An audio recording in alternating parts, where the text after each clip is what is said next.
Oui, j'aime les frites. Oui, j'aime les moules. Oui, j'aime les escargots. Oui, j'aime les huîtres. Today we are talking about how to use the French negative. Bonjour and welcome to French with me, Ingrid, a channel where I help you understand and improve your French in small and easy steps. Are you ready? So welcome here, leave your day behind, and let's go. Let's learn some French. For those of you who have a visual mind, here is your visual cue. Not equals ne pas in French. When only one word is used in English, not, French use two, ne and pas, with a silent S thrown in the mix to keep you on your toes. This is called a split negative. This terminology may actually help you think of a useful analogy. Think of it as a banana split. You know, this 80s dessert with two slices of banana and the ice cream in the middle. In French, your verb is sandwiched between your negative banana, one slice of which is called ne and the other pas. Ne plus verb plus pas. Pas actually comes from Old French. At the time, it wasn't actually used as a negative, but as an emphasis on the action if you prefer. Il ne marche pas, he doesn't walk one step. Un pas, a step. Emphases were relating to the action, so there were many different words being used. Il ne marche pas, he doesn't walk one step. Il ne boit goutte, he doesn't drink a drop. Je ne vois point, I don't see even a point in front of me. Tu ne dis mot, you're not saying a word. If you think of it, emphasis for the negative is also something that's being used in English. You wouldn't say, I walk not. You say, I do not walk. The use of the word to do is your emphasis in English. In French, the emphasis was relating to the action. Il ne marche pas, he doesn't walk a step. Pas is the emphasis that stayed, regardless of the action. This is one of the linguistic mysteries that will just remain.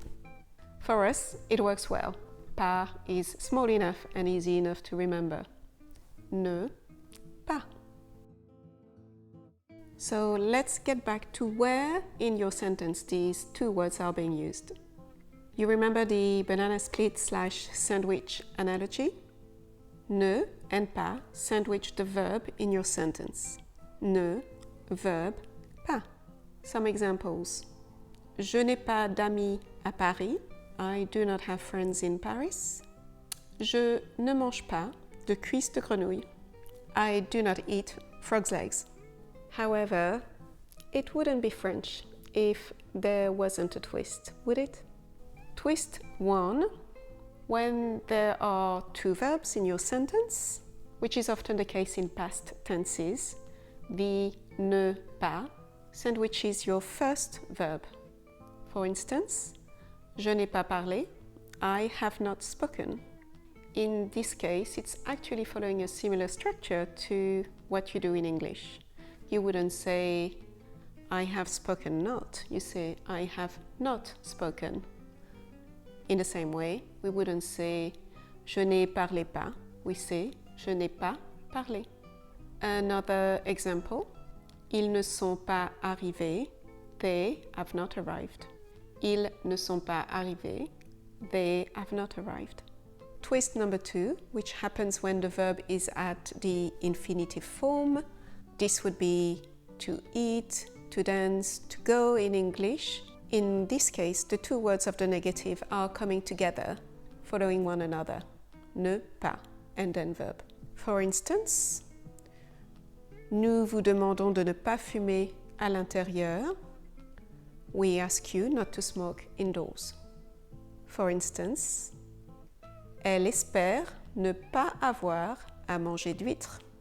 She hopes not to have to eat oysters. Twist 3 with reflexive verbs. Reflexive verbs are the myself, yourself, oneself verbs. So for instance, to get dressed in French is s'habiller, which is to dress oneself. The two words of the negative will, in this case, sandwich both the oneself part and the verb. For example, ne te lève pas, ne te lève pas. Don't get up, don't get yourself up. Je ne m'habille pas aujourd'hui. I am not getting myself dressed today.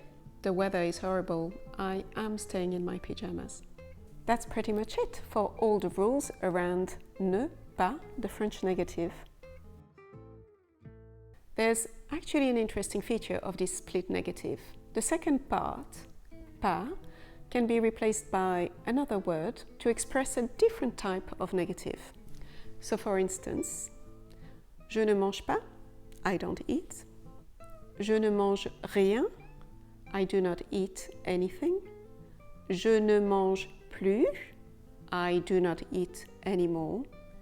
Je ne mange jamais, I don't ever eat, I never eat. And another example with a different verb, je ne connais personne, I do not know anyone. Just bear in mind that in these different expressions of negatives, the word pas is replaced by a new word. You do not add this new word to the word pas.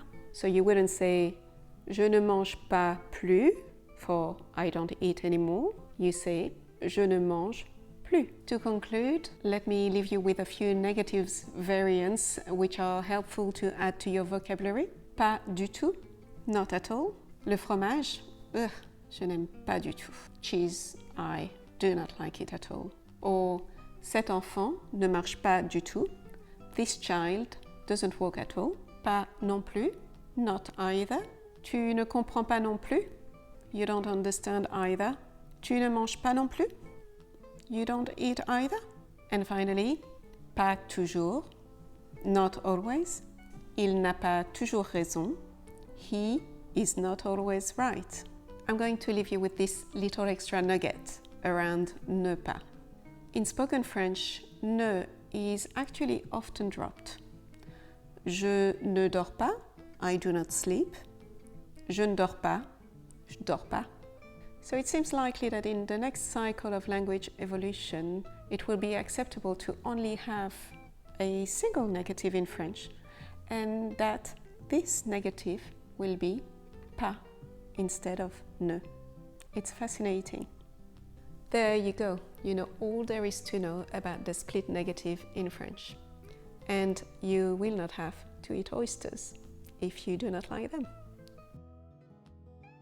As you know, I like to leave you with a little something extra for those of you who crave a little bit more French.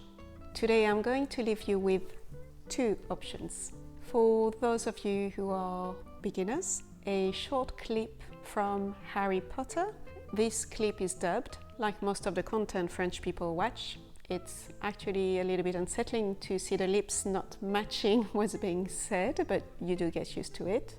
So as usual, try to watch it without the subtitles to figure out which words you recognize, and then watch again with the subtitles and you'll realize how many more French words you can understand.